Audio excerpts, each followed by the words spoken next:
Hello guys, welcome back to my channel. স্বপ্ন কেমন হওয়া আছে তাই এই ভিডিওতে বলবো। Without wasting time, let's go. স্বপ্ন দেখা ভুল নয়, কিন্তু স্বপ্ন পূরণ না করা অন্যায়। একটা স্বপ্ন ভেঙে চুরমার হয়ে যাওয়ার পর আরেকটা স্বপ্ন দেখার সাহসের নামই জীবন।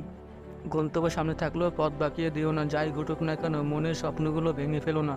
প্রতিটি পদক্ষেপে অসুবিধা পাবে তুমি, কেবল ভয় পেয়ে নিজের মাটি ছেড়ো না। এটা জানা আছে যে স্বপ্নগুলি মিথ্যা এবং ইচ্ছাগুলি অপূর্ণ, তবু বেঁচে থাকার জন্য কিছু ভুল বোঝাবুঝি প্রয়োজন।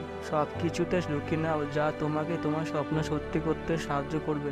যদি তুমি স্বপ্ন দেখার সাহস করো, তবে তুমি তা পূর্ণ করার সাহস পাবে। ডক্টর এপিজে আব্দুল কালাম বলেছেন, স্বপ্ন সত্যি হওয়ার আগে স্বপ্ন দেখতে হবে। জীবনে কি ঘটবে তা নিয়ে ভয় কেন? সবসময় খারাপ চিন্তা করো কেন?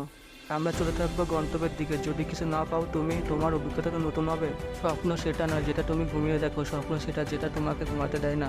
উঠতে হবে হাজারবার, পড়ে গেলেও স্বপ্ন পূরণ করতে হবে, নিজের সাথে যুদ্ধ করতে হলেও। স্বপ্ন এক দেখবে, হাজার কষ্ট আসবে, তবে এটি একটি সুন্দর দৃশ্য হবে যখন তোমার সাফল্য শোরগোল করবে। কি সবচেয়ে বেশি স্বপ্ন ভেঙেছে, এই কথাটি লোকে কি বলবে? স্বপ্ন পূরণ করতে হলে বুদ্ধিমান হতে হয় না, পাগল হতে হয়।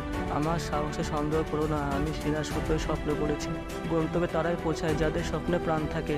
ডানা মেরে কিছু হয় না, সাহস নিয়ে উড়ে যাও। ভিডিওটি ভালো লাগলে লাইক কমেন্ট করুন ও বেশি বেশি শেয়ার করুন। পাশে থাকতে অবশ্যই সাবস্ক্রাইব করুন। নেক্সট ভিডিও আপডেট পেতে বেল আইকনে অল প্রেস করুন।